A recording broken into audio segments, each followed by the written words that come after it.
Welcome. Thank you guys for taking the time to join us. You guys are the newly minted Call of Duty champions. You took home $400,000. How does it feel? Overwhelming, to be honest.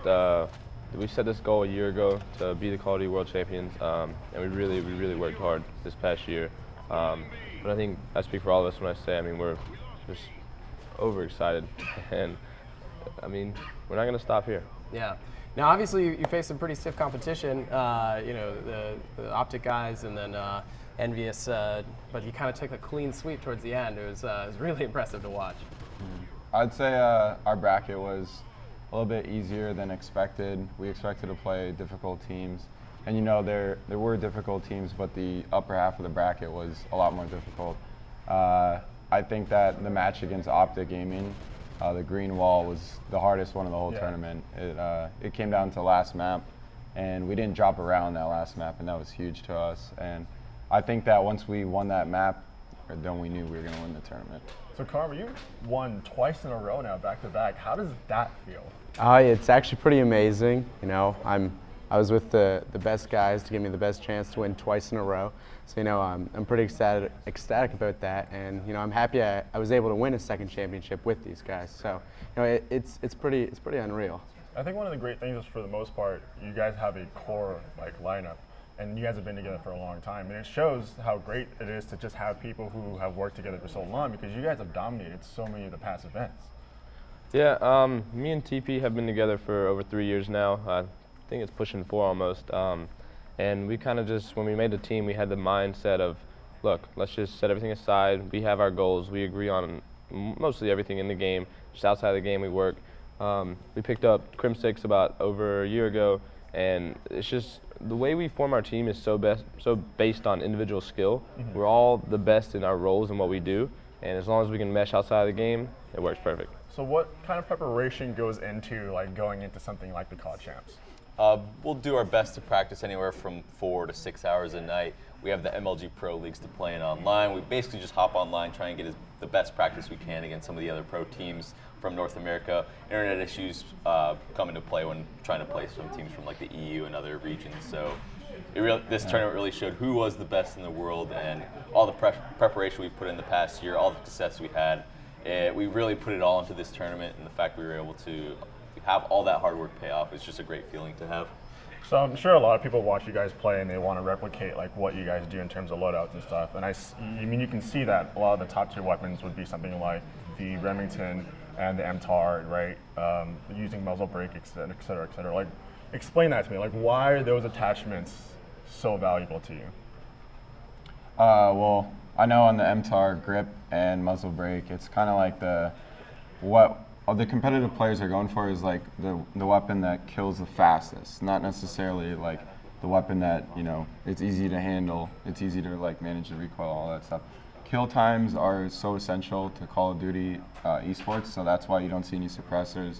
That's why you don't see any tracker sights and stuff that zooms in slowly. So you want to be quick, you want to be agile, you want to kill the guy and then be able to move to the next guy, or move to just stay alive, essentially. And how does that transition over the perks? The perks, I think all of us were running steady aim the whole tournament, which that's like a kill-based perk. But other than that, you would see marathon and agility used a lot. Every single one of us uses ready up. I think we all think that ready up is essential for every single game mode in Call of Duty esports.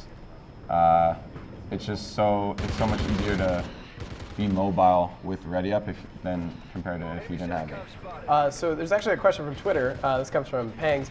He asks, what do you think gives you guys an edge over the other teams? What is, if you could boil it down to a couple of things? I want to say the biggest thing for us is our mentality going in. I think we have a way stronger mentality than any other team of how we judge situations, how we adapt, how we just don't get flustered in any kind of situation.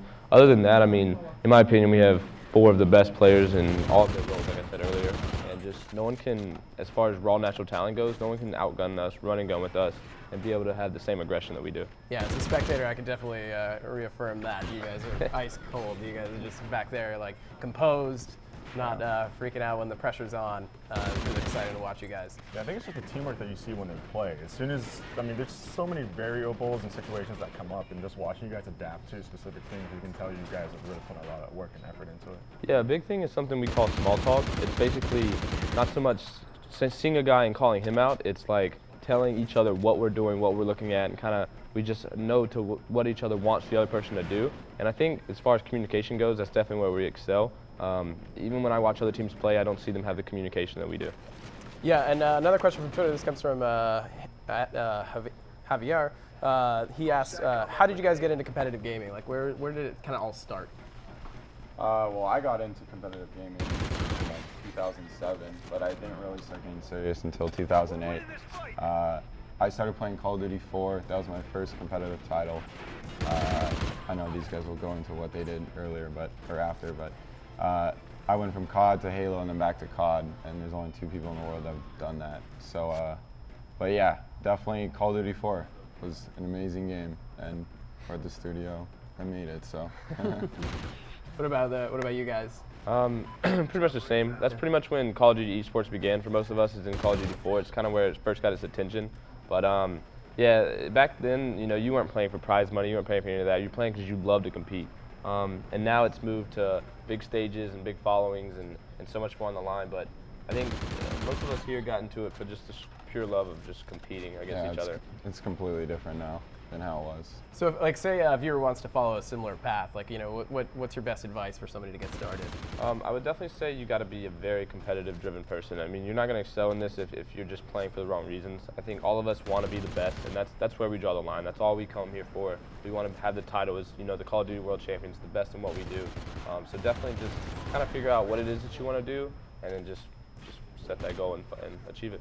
Would you suggest like forming a teaming, hopping on like game battles and trying to do like? Yeah, definitely. Yeah, definitely. Competing online is where you got to start. That's pretty much just the basis for where everyone begins. And one of my biggest tips is, I've said this for a long time, team chemistry is so important. I've been teaming with him for almost 4 years, like I said. So you need to find those teammates that you're going to work with in every situation.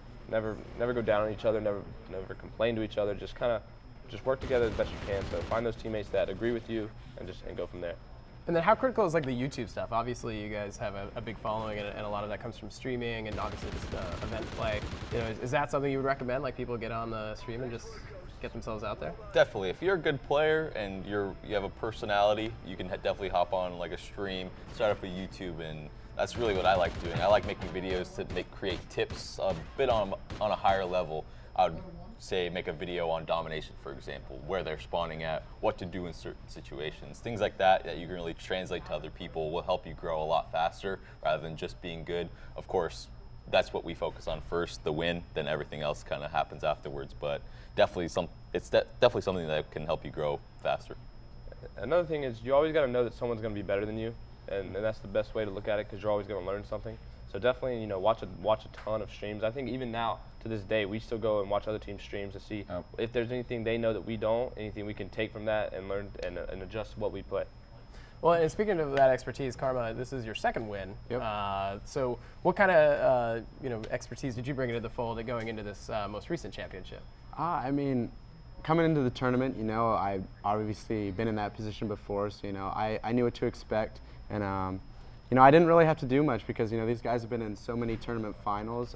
We just had to show up. We had to be confident. We had to trust each other, communicate, and that was the key to our victory. We came clutch in almost every situation we needed to, and it showed in the finals and throughout the whole tournament, and it made us winners. So. Awesome. Well, Jasper asks, Karma and Krim, are the shorts a factor?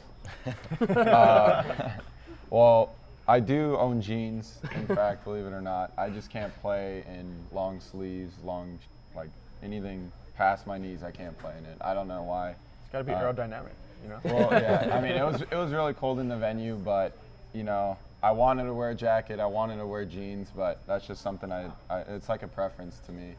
I know that, I'd probably look better in jeans or something like that, but it's just how I play, and that's how I win, I guess.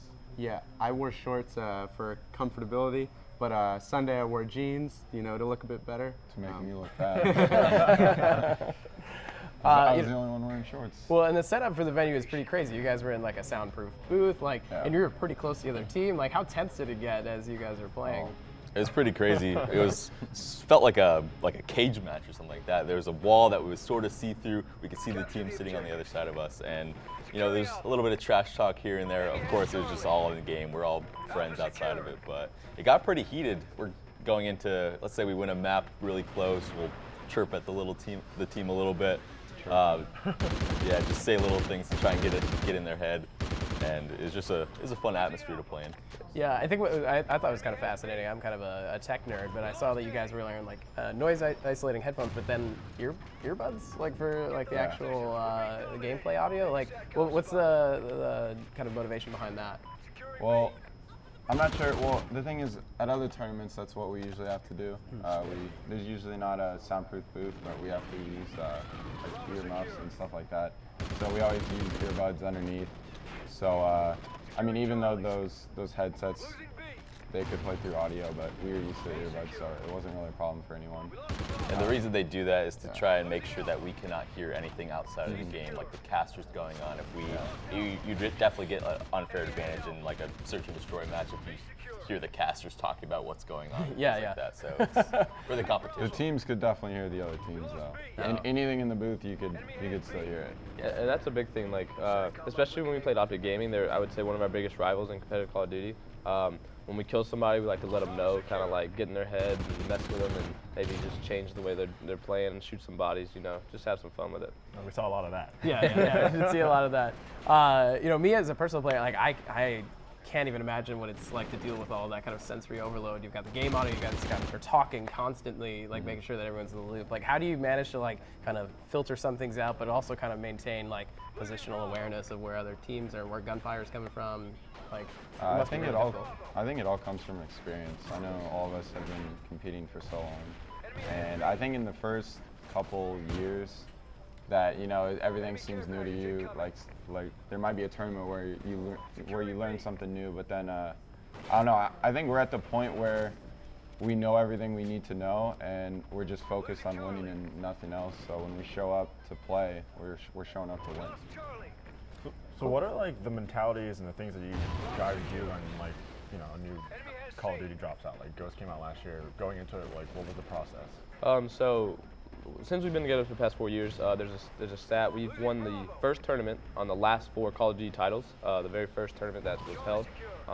So I believe we call it picking up the game faster, kind of be able to pick up the game and see what it takes to win, where you need to be on certain maps, and just adjusting to how the new game plays. And I think we do that the fastest, and I think that really comes with experience, but also just having like a sixth sense to Call of Duty. But yeah, no, definitely being able to pick up the game fast is what puts us over the next level. Awesome. Well, thank you so much for your time. 2014 Call of Duty champions. Congrats, guys. Yeah, it's super exciting. Enjoy, you know, kind of taking your victory laps and, you know, jumping in hopefully again soon. We'll hope to see you again soon. So thank you so much. But we're not done. We have so much more to come.